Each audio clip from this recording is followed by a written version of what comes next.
Hello, I'm making a sad video holding onto this rock. This is a beautiful rock that helps me. I'm having a nervous breakdown and I'm using this video to calm down my nerves. I'm doing this as a therapy, sort of.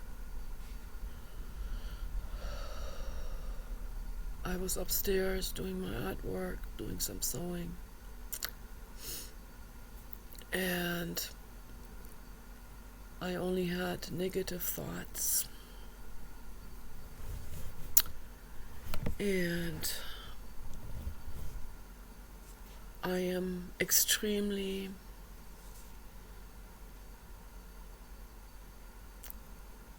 isolated where I'm at.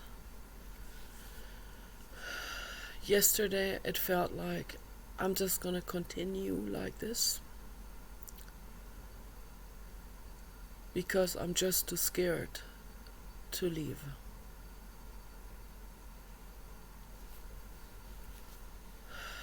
And I thought, I don't know how I'm gonna continue, but I just have to continue to exist like this. Yesterday we came back here. I saw the horse. It felt really good to see the horse.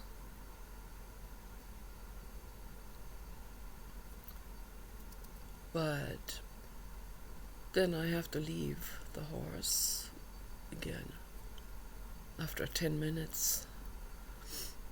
And then I'm back here in isolation.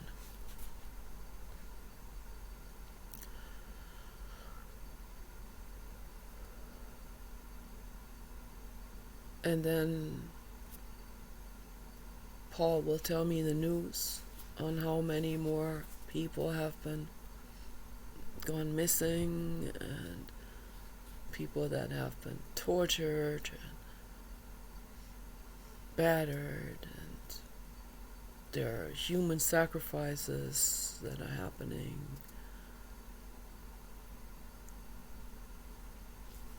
No one believes this because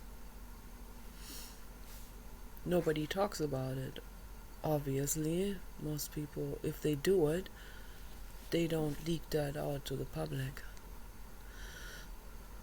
But it comes out here and there, and some corpses are found with ritual torture and stuff like that. And then I think, okay, I'm just gonna continue like this here then.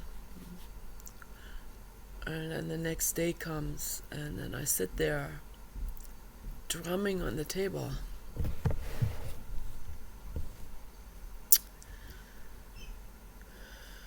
And I think, okay, let me just continue like this, right? Like this is not torture or something. And then I go upstairs. I'm just gonna do my artwork. And then when I do my artwork, first I was sewing and I had real bad thoughts coming up. I was thinking about that guy, the manager at the animal shelter that is run by the Department of Agriculture.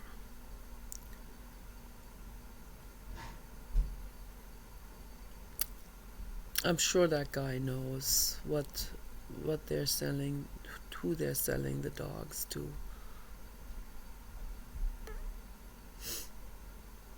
I'm sure he knows. I'm not going to say what I thought about him, but what I was thinking about him was not good.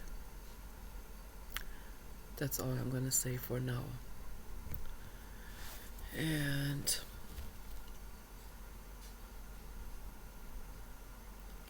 I get into real bad despair, and I feel like, that would be a dead end road for sure, you know. That's the end.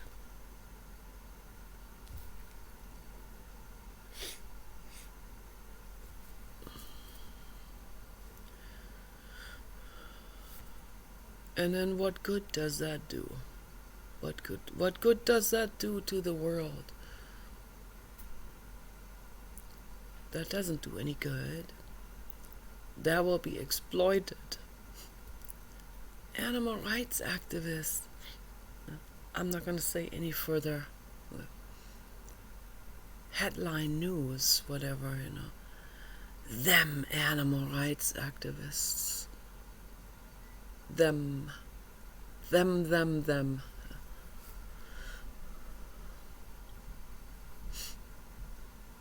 Yeah. I know enough about the human condition. And trust me, I'm not the craziest of all. Look no further than that animal shelter manager.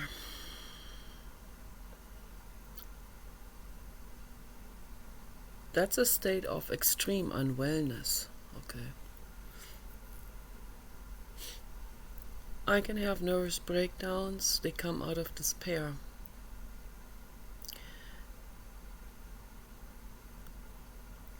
Yes, I threw a book out of the window today.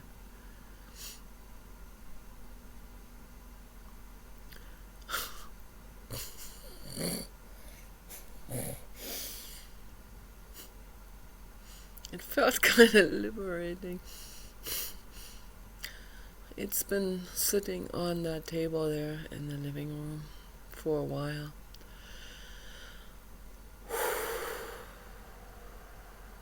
Got that at the university.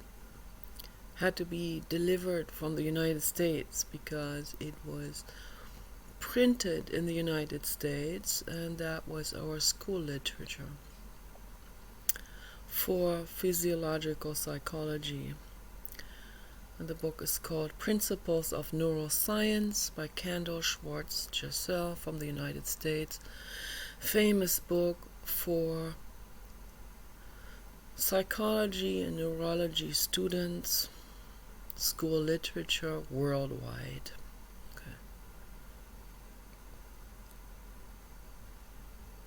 It's been sitting on that desk, and I have been reading in it off and on because I don't have internet here.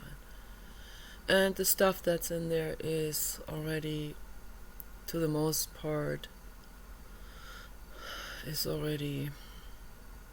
has been revised. New information has been added and has also corrected previous beliefs about neurology. But the basics is in it, of course,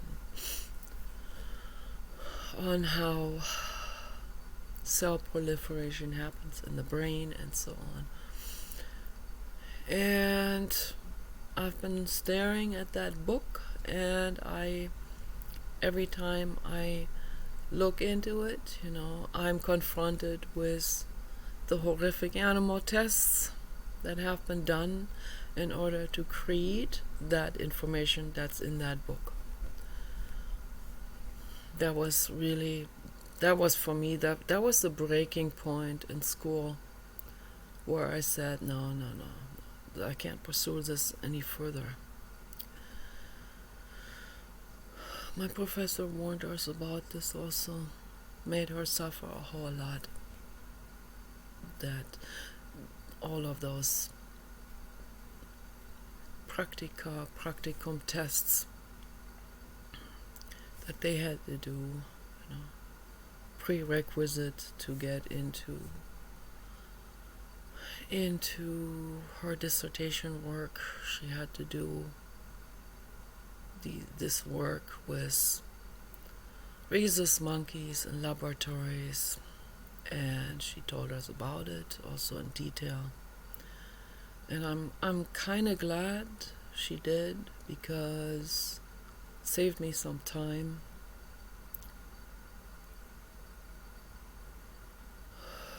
And it cleared it all up for me that there's absolutely no way for me to continue this.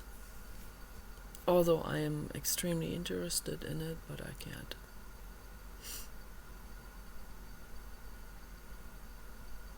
I cannot ever tolerate testing on animals.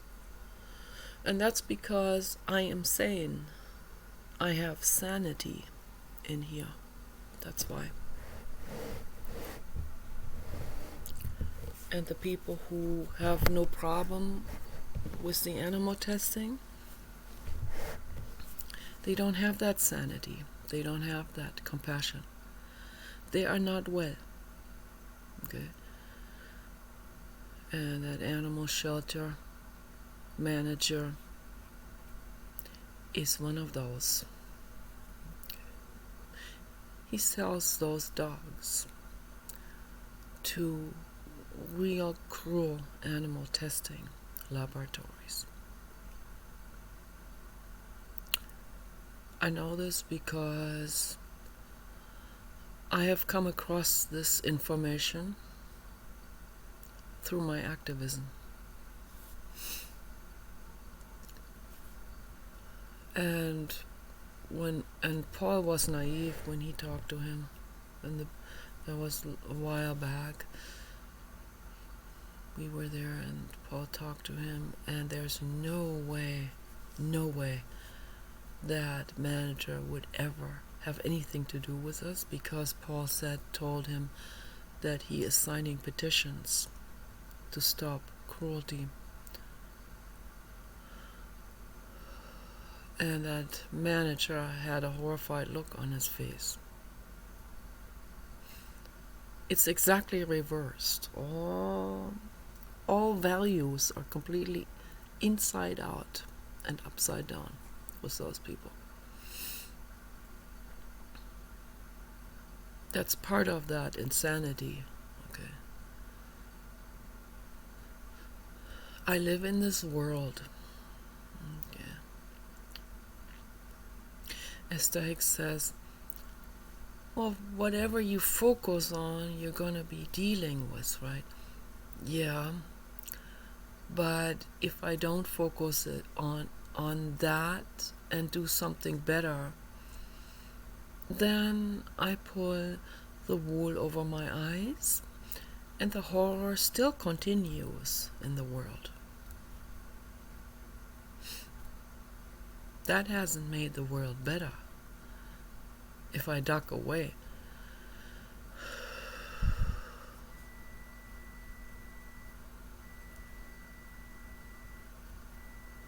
that doesn't mean we have to expose ourselves to the point of getting a nervous breakdown,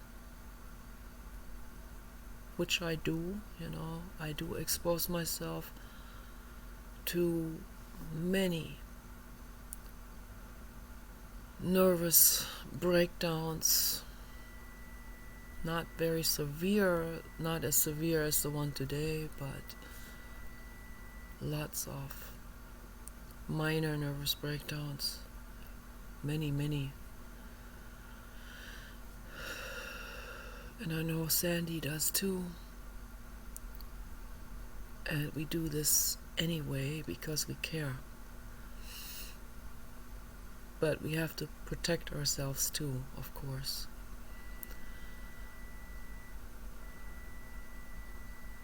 The corporate agenda wants us to duck away and put the blinders on and pull the wool over our eyes. They want us to do that, because then nobody says anything, nobody petitions, nobody writes to a politician, no one brings this to the attention of politics.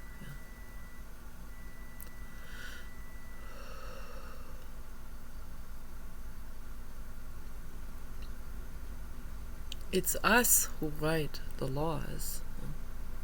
Every single person is involved in that, not just politicians. Okay. Animal rights activism is political work. We've accomplished a lot. I have to always remind myself of this. We have accomplished a lot. Never forget that, Sandy. Never forget that. Never forget what we have accomplished already. All good people, angel souls and indigos, light workers. We have accomplished a lot. And the people who are suicidal in this world are usually indigos, light workers, and angel souls, and God level souls.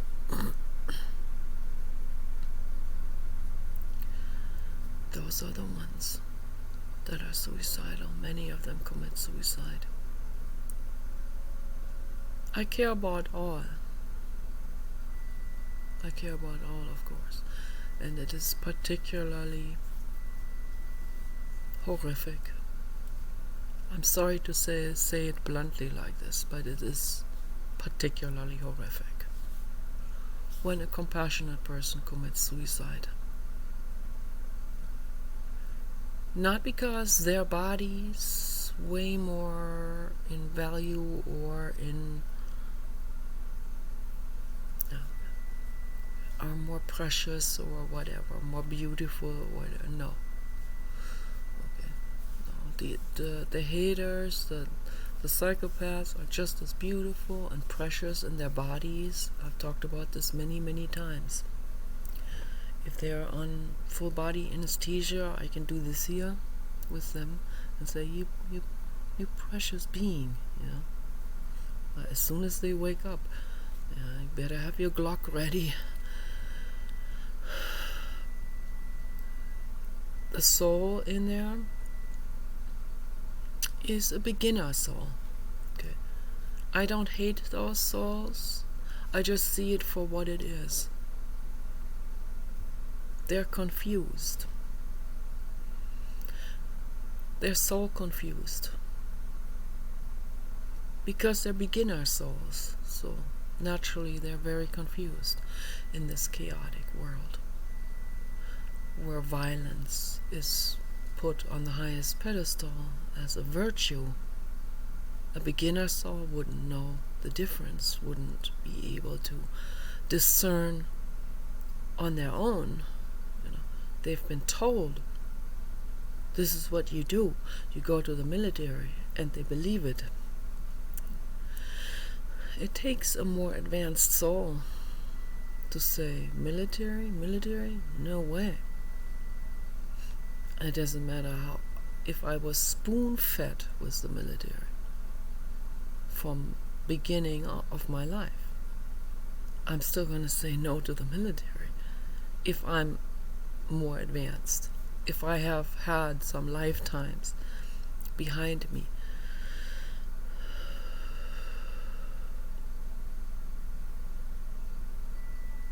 This is not about hierarchy, this is not about judgment. This is just what it is.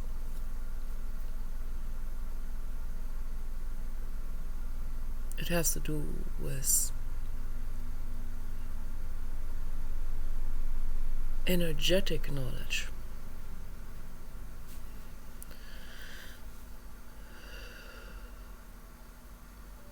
You cannot drill the military into an advanced soul. The soul could be in any kind of body. You cannot draw the military into that being, because that soul is residing in that body, and that soul makes the decisions, and that soul has learned something from that soul's journey through many existences, seeing things from every perspective, from that person's perspective, from that being's, from that animal's perspective. They have been on every side of the spectrum. They've seen all, and the result that comes out of this,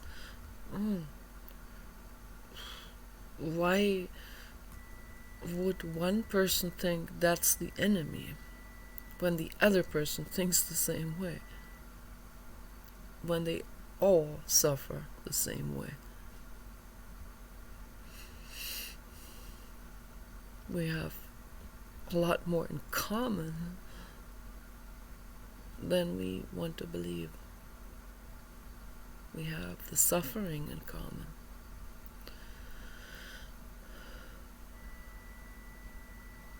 We don't want to suffer. That's what we have in common, all of us beings.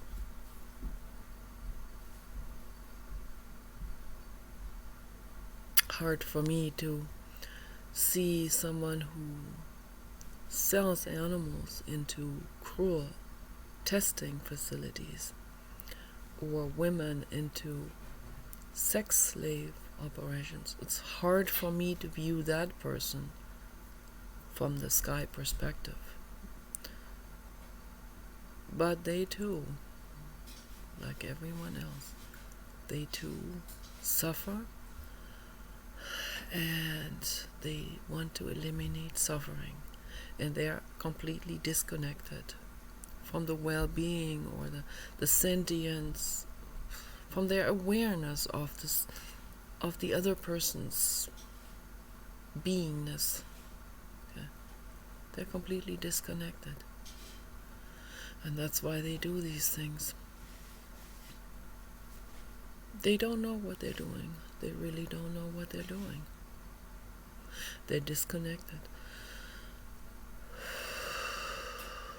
That's what it is.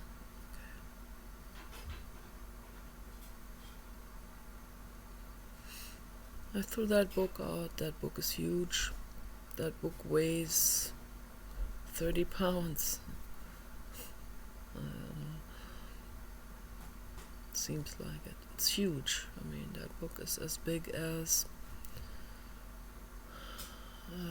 20 Bibles or 50 Bibles or whatever, 1,000 normal sized books or something. It's like an oversize. So. Very, very heavy. I grabbed the book, opened the balcony door, and I hurled it out. 2 stories deep onto the parking lot, where it fell down, opened up at the pages where they're doing horrible tests on animals, on monkeys. I'm just guessing. And then Paul said, "Don't break anything, please." I was just drumming on the table. I said, "Okay." I went into the kitchen. I washed dishes. I did excessive rinsing.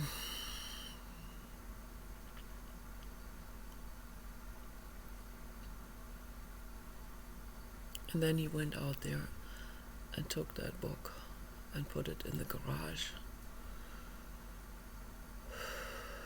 He's totally helpless. He doesn't know how to help me, of course. He doesn't know. If I tell him, don't talk to me about the negativity anymore. Don't talk to me about the psychopath anymore. He will remember that for an hour and then forgets. 2 hours later, he'll be talking about the psychopath again and what he saw on the news. And I often said, don't tell me about the news after 10 p.m. That's all I'm asking. Please don't. The next day at 12 midnight, "Oh, by the way, what I saw, is this a horror story?" No. And then it's a horror story, of course. Some terrible suffering. Often involves animals.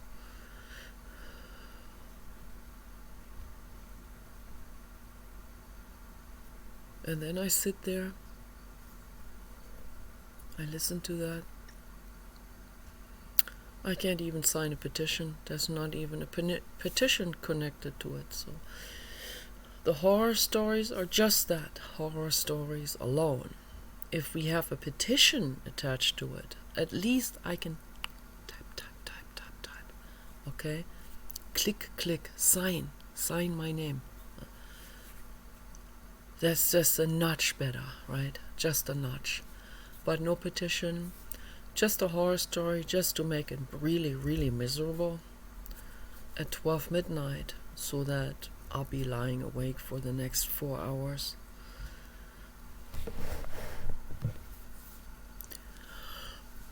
That's my life. Yeah. Okay. That's my life. And then the long rants. The long, angry rants. Angry, but not angry like I get angry. Angry in a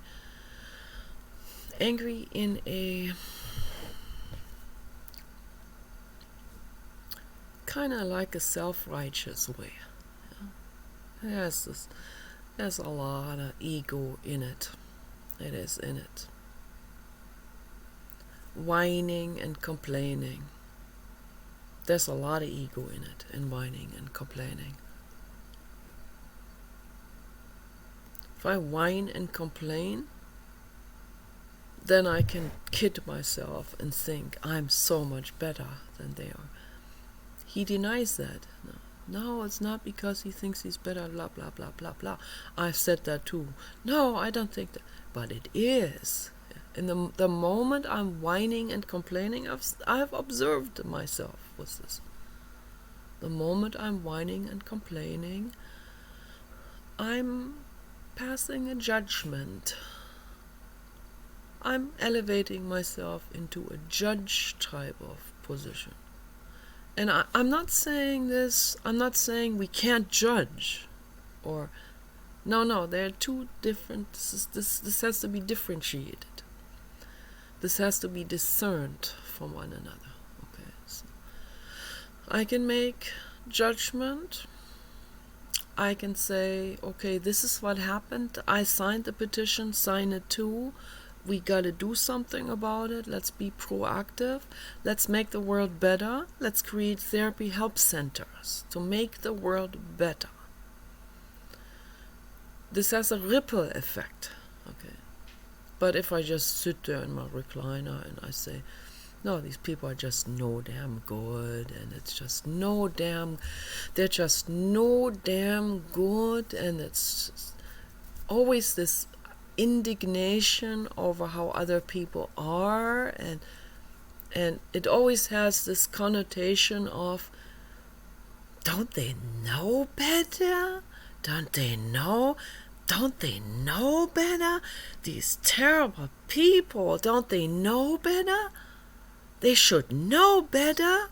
That's whining and complaining. That's not helping the world. That's not making anything better. That just makes other people suffer more. That's one way of insulting someone, actually. It's like an insult, to sit there and to say, are they retarded? I caught myself with this. I am guilty too of all of this. But one falls into this very quickly. And ultimately, I don't blame him, for getting into that mind state. But I have tried to tell him that this is not a good mind state. Then he'll hang his head down and say, yeah, you're right. An hour later, he does it again. He can't see it from the bottom up. Okay. This is about inwardness. That's inwardness meditation. If I fully recognize that this is whining and complaining that ain't going anywhere, okay? If I fully recognize that, that's an insight into myself, into the world.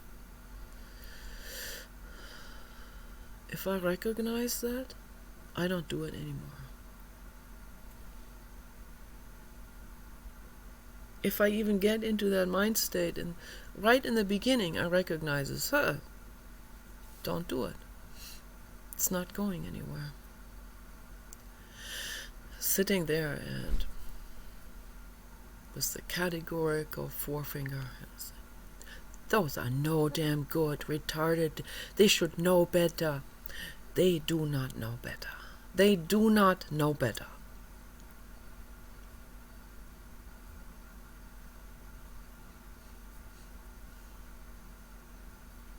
And to expect that from the majority of humans, to expect to know better, that's a pretty useless occupation, to sit there expecting better from other people. If I go in the van, if I leave in the van and I'm on my own, and I park the van at the wrong parking lot. Let's say if I park the van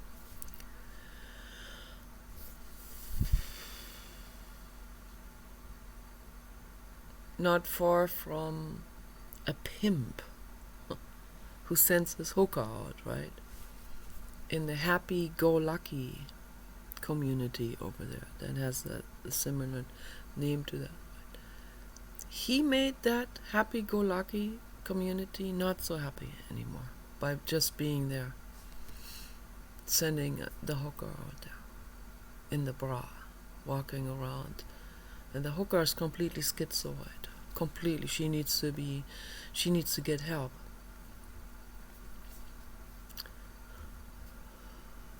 I'm pretty sure it was the pimp who pounded the nail into our tire. Pretty sure at night, right after we had sat all down, going to sleep. Because I heard something pounding and then like a hissing sound that came out of the very tire where that happened, where the nail was in it. And that didn't happen while we were driving or parking. That happened suddenly while we were trying to go to sleep.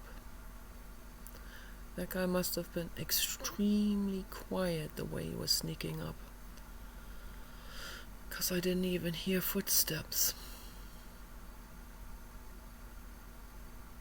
Sometimes I think those are animals. I don't expect anyone to come to the van. But yeah, if I go in the van, if I go out there on my own, I mean, the amount of possible scenarios are infinite. It will never end. The amount of what if scenarios, extrapolations, that doesn't end. And it goes from bad to worse, to horrific, to unbearable. And then I go, okay, let me just continue the way I live, right? I'll continue the way I live. Too many pimps out there that are setting fires to forests where their condor babies burning to death in their nests. Little boy burned to death with his puppy on his lap in Marin County because of Black Lives Matter.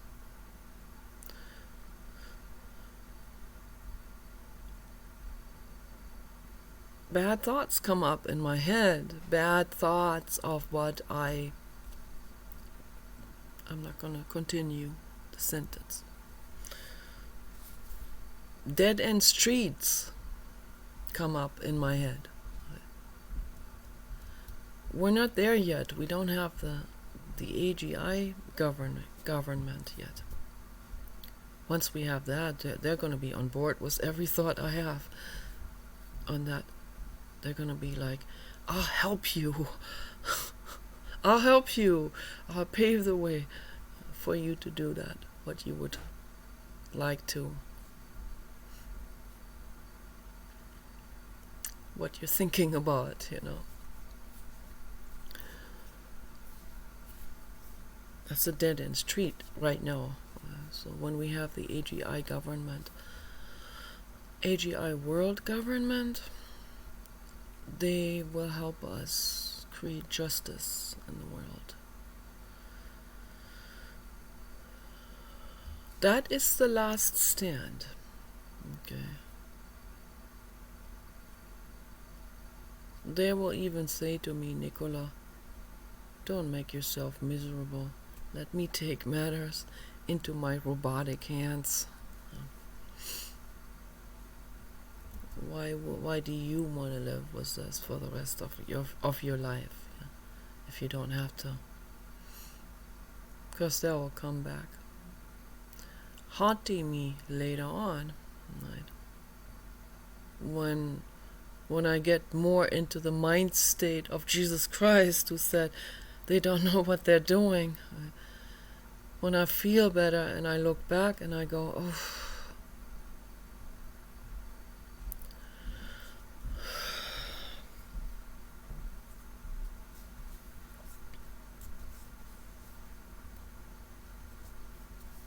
I'm not a god. I'm not a robot. I have anger. I have feelings, emotions. I get into a rage sometimes.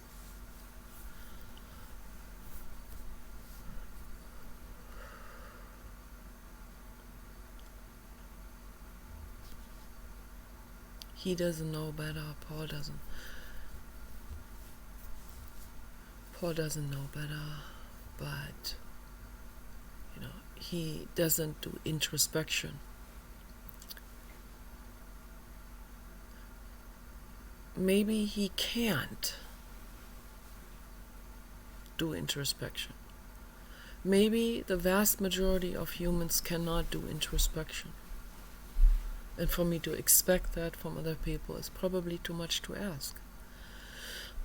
All I can say is, if you do introspection, as I do, then you understand. I understand my anger isn't going anywhere. The thoughts that I have, violent thoughts, they're not going anywhere. That's not productive. That's not leading us forward. Okay.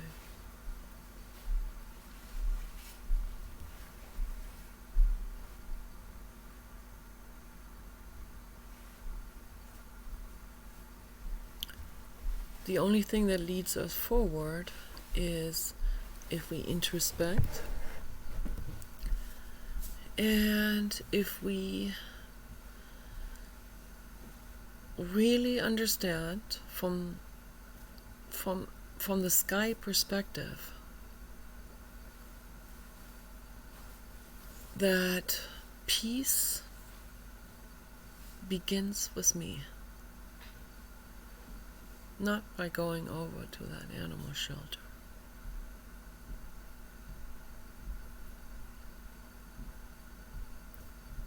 And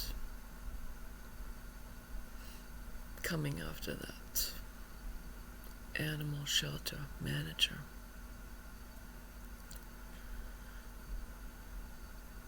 With an iron club in my hand.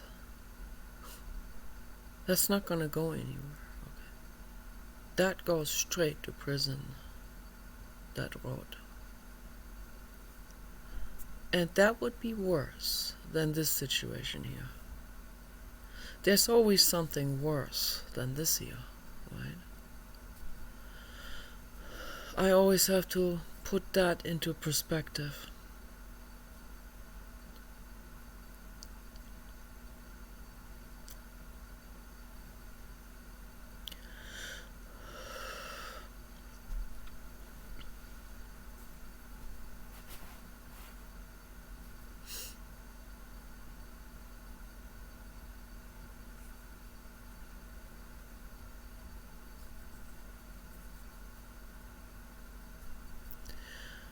that still doesn't make this situation go anywhere. Okay? It still does not change the situation that I'm in. The situation is I am here with Paul, who gives me lectures on how bad people are. This is toxic as F. I don't want to say the F word.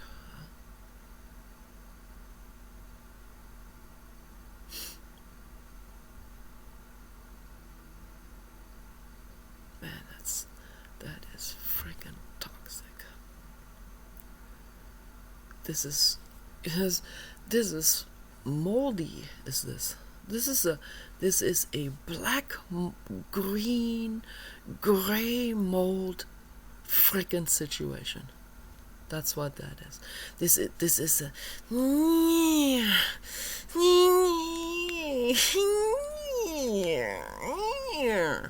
that kind of situation, you know. That's his energy. It's like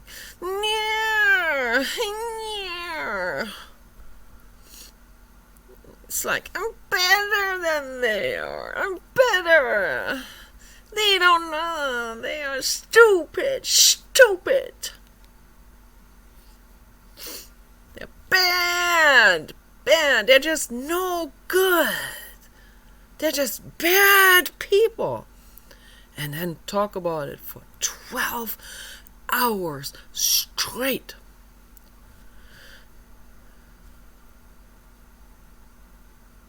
This is moldy, baby. This is like 1,000 different types of mold. And they evaporate spores, and you breathe it in. And they go, let me bother your neurons. And my neurons say, I don't want those. I don't want those. I don't want those mold spores.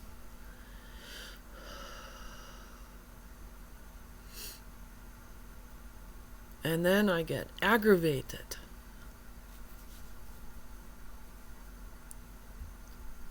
I want to go out into the desert and sit in the van with every window open and breathe that sagebrush fresh air that goes through thousands of miles over lake beds and rolling hills.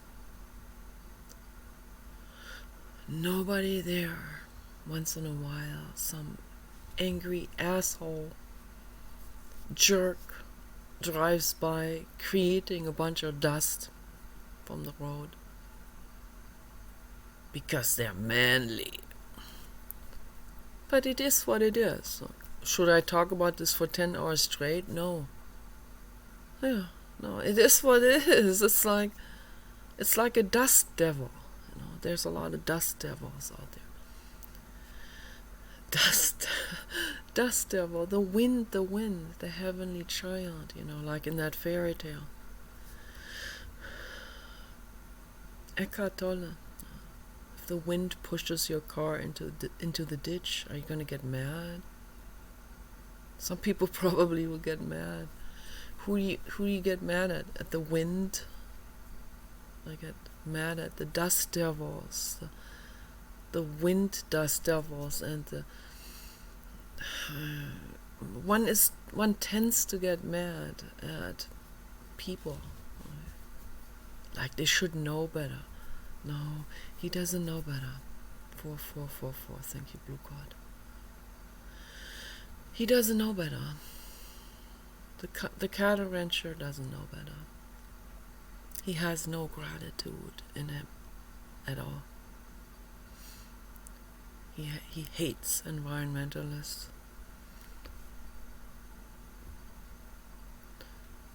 He hates anyone who has that is a park ranger,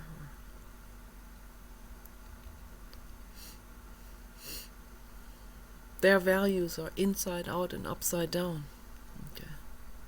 They make it miserable for cows. The baby cows get separated by the mothers. The cattle ranchers don't care. They don't give a shit. Baby cow separated from the mother, starving to death there in the heat, in the cold. Most of them don't give a shit. Okay, just drive by. It is what it is. Okay. Psychopathic. It is what it is. This is the world we live in. Okay. How do we make it better? How do we help people to make it better? How do we help a cattle rancher? Do we help the cattle rancher if an animal rights activist snaps and goes psycho? No, we don't.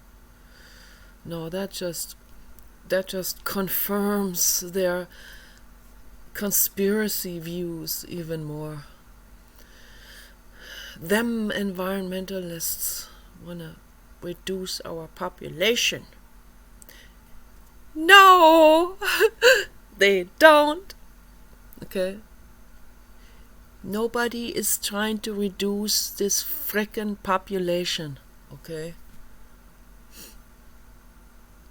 The corporate agenda makes money on extra people.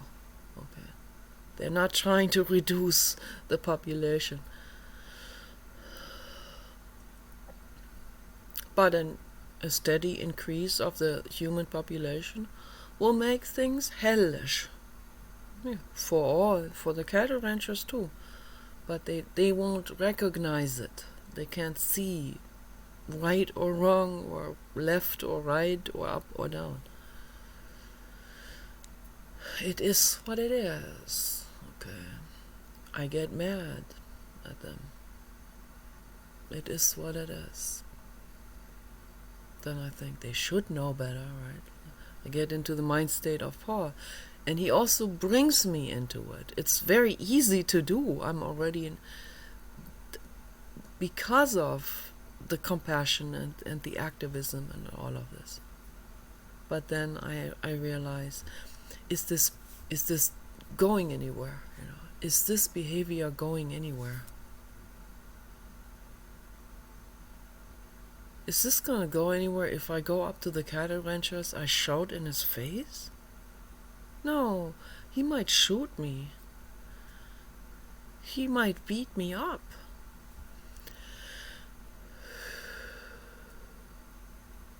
He will laugh right in my face.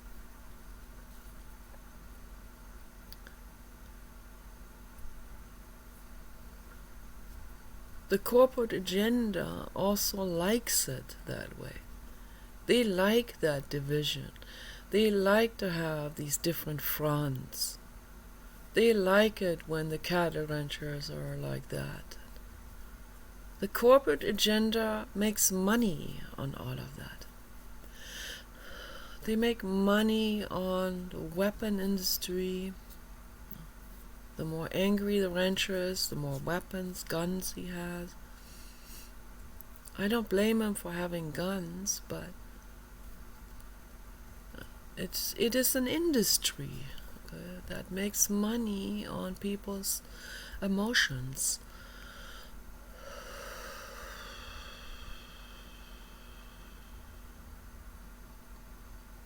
If people get suicidal, they go to the psychiatrist.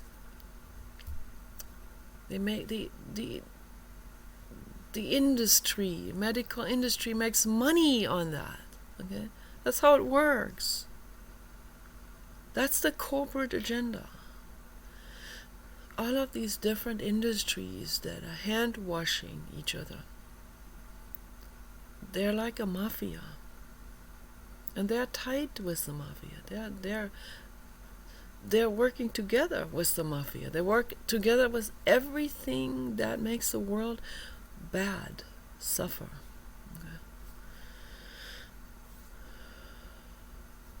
It's about greed. Greed.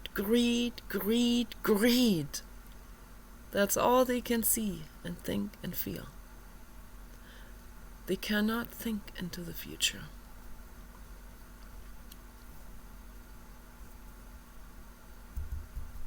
What's in it for them?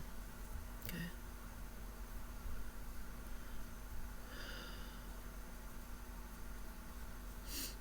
Some of the really smart ones, like Jeff Bezos and Bill Gates, even though they seem extremely callous to me, I think they finally get it because they have gone to space with Jeff Bezos' Blue Origin, and when they came back, they were kind of shaken up, all of them. Humans are destroying this planet, and they have seen it from space. I had some scientists on board that explained that color change of this planet, okay, because of pollution and greed. Yes, makes me infinitely angry.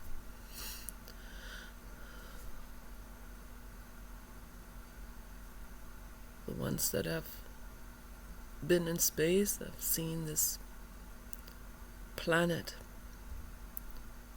literally from the sky perspective. They were like, oh, I didn't know. William Shatner talked about this in an interview. He was in space with them, with Bezos and Gates and some other people. And they were kind of shocked. The Earth doesn't have that many more years. Suffering will be real, will be really severe. This is a fact.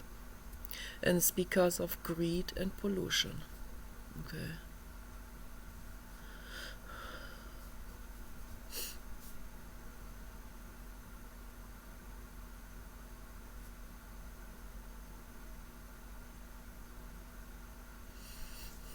Yin and yang.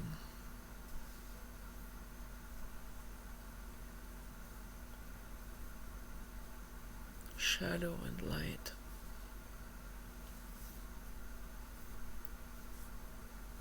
Contrasts.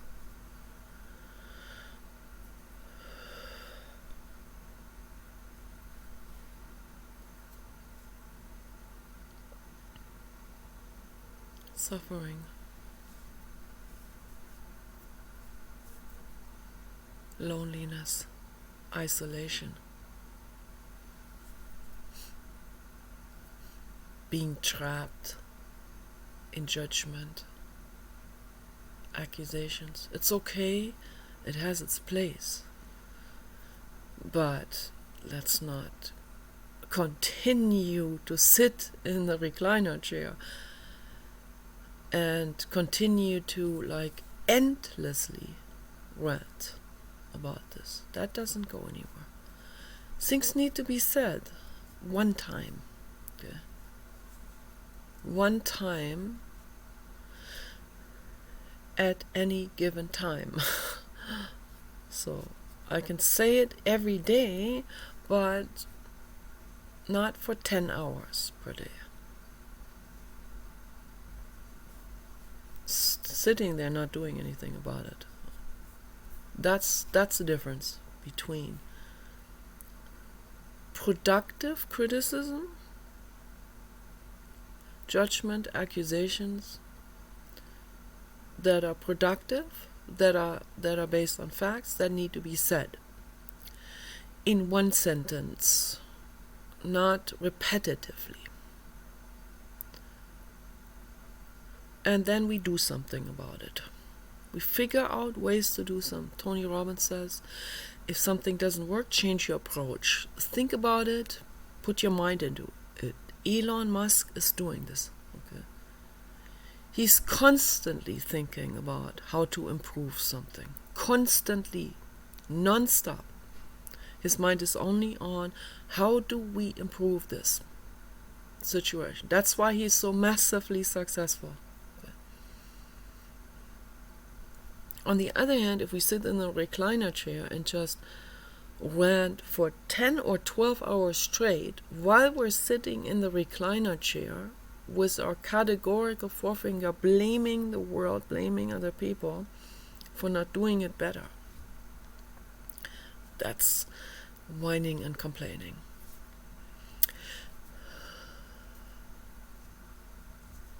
And I'm making a judgment about that whining and complaining. And I don't want to make a judgment on the whining and complaining for 10 hours or 12 hours straight, whining and complaining about the whining and complaining. Okay, so, and that's why I have to become aware within myself on what I am doing in every moment of my life. Throwing that book out there on the parking lot, that did not do anything productive. That was not productive. It may have torn some pages. That was not productive. Okay. I could have given the book to the public library instead. That would have been more productive to do, right?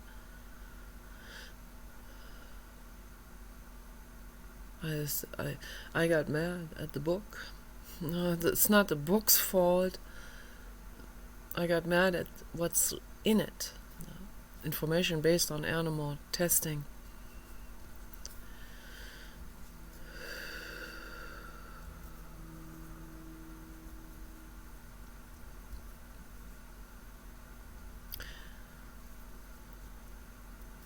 No, that was not productive at all.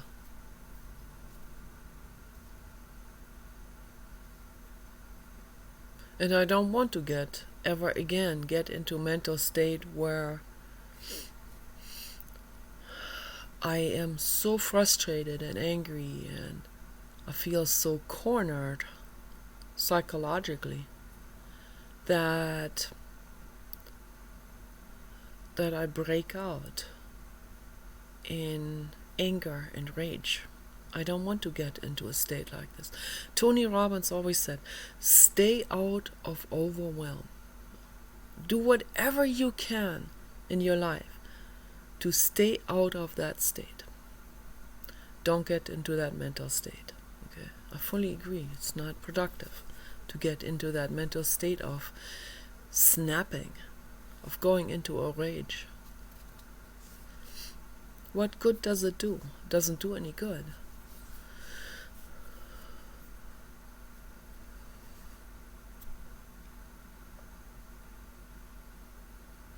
The only path we have is the path into our own minds. Drugs are not very helpful with this because they just temporarily incapacitate someone. Once they come back out of that state of incapacitation or numbness, the brain hasn't resolved anything. They have not mastered anything. They have not worked on their mental issues or their external issues in the world. Political.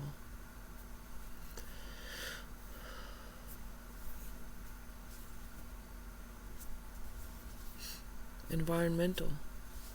Animal rights, justice.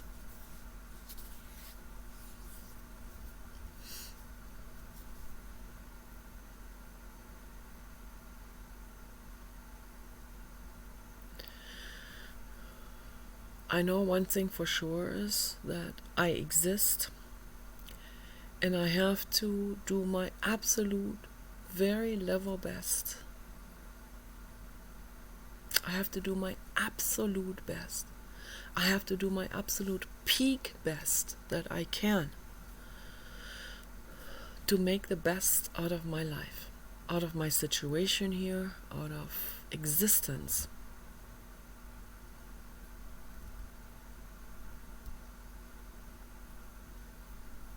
I have absolutely nobody helping me with this. Nobody, zero Zero people helping me with this. This is something, someone might say, don't go, you will regret it. The other person says, go, you need to get out. The other person says, if you don't do something, it will get really bad. And I agree. That's what I believe.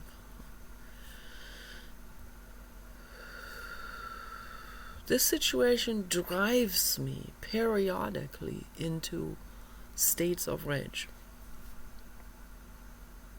This is not helping Paul. This is not helping me. This is not making the world a better place. I am at the wrong place here, okay, with the wrong person. He is not working on himself. Okay. I can be hanging out with people who are not willing to work on themselves, and that is a waste of time and energy. They're not willing to work, let them go. They're not willing to quit alcohol, cigarettes, drugs, anger, act outs on other people, violence, whining and complaining, as in this case. They're not willing to quit this. They're not willing to introspect. I have to move on. I have to keep going. Okay? I cannot be staying with people who derive still there's some kind of egoic comfort out of their act outs. Okay? That's what I observe with the whiner and complainer. There's still some that's what pisses me off so much about it. There's still this egoic act out in it. He's not aware of it, but I see it. I've been in that state myself. I see it. I don't want to be in that state of mind. And I don't want someone else to lure me into that state of mind and be commiserating with him in that state of mind. Two people in the recliner complaining for 10 hours straight about how bad people are. That's not moving us anywhere into the future. That doesn't do anything. There's still suicidal great souls out there that need my help. I'm not helping them if I sit here on this couch here and complain all day long on how bad people are. Listening to him complaining on how bad people are. That doesn't help the suicidal teenagers that are potential helpers, okay? Dolores Cannon, she calls them the third and the fourth wave of volunteers. Those are volunteer souls that come here to help us. They are battered into the ground by beginner souls.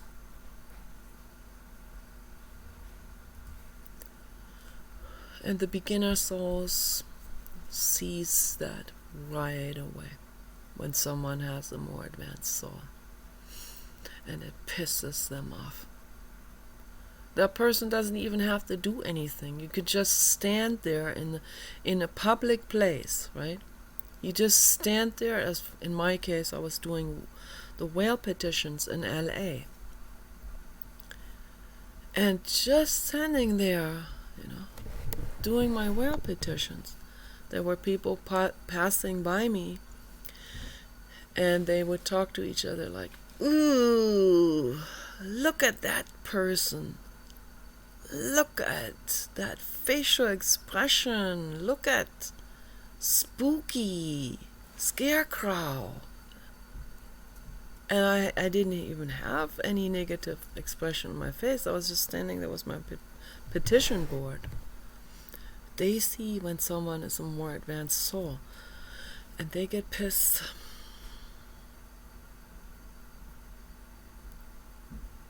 Which is totally ridiculous, because souls are not about hierarchy.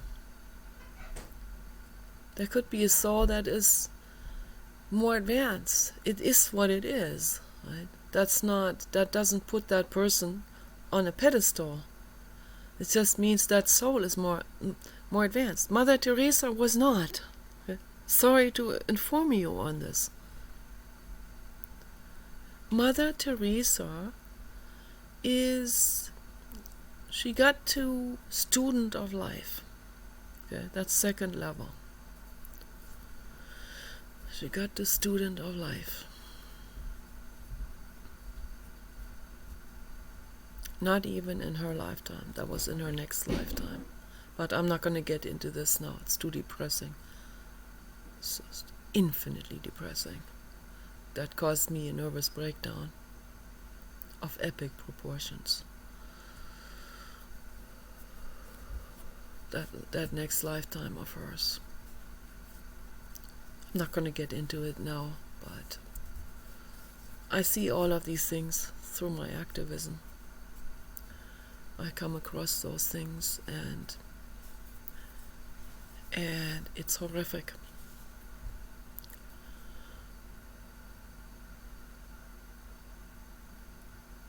Mother Teresa,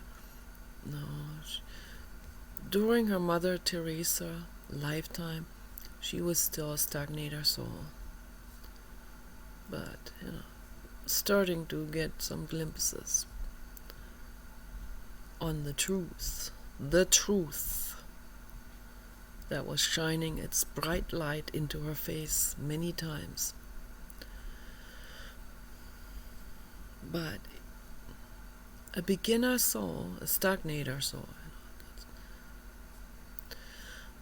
stagnator soul is where the stagnator soul is, okay, confused, of course. That's what it is. Instead of being jealous or getting mad at another soul,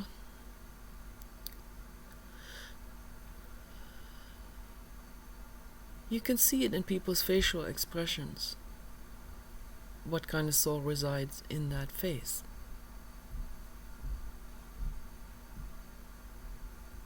The verbally abusive clown is a stagnator soul. Sorry to say it, but it is what it is. Try to make the best out of your life. That's all I can say to the world. Try to make the best out of your life. Meditate. Introspect. It may be impossible. Maybe it's impossible.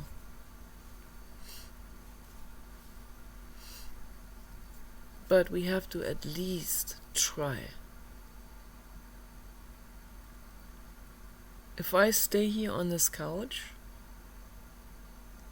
and will do nothing every day, then the house gets more and more dusty, and the windows also, they have goo on it with flies sticking to it. I have to clean all of this. I have to get up. I have to prepare the bucket, the sponge. I have to clean it. If I don't clean it, it's not going to get cleaned. And the same applies to our entire existence.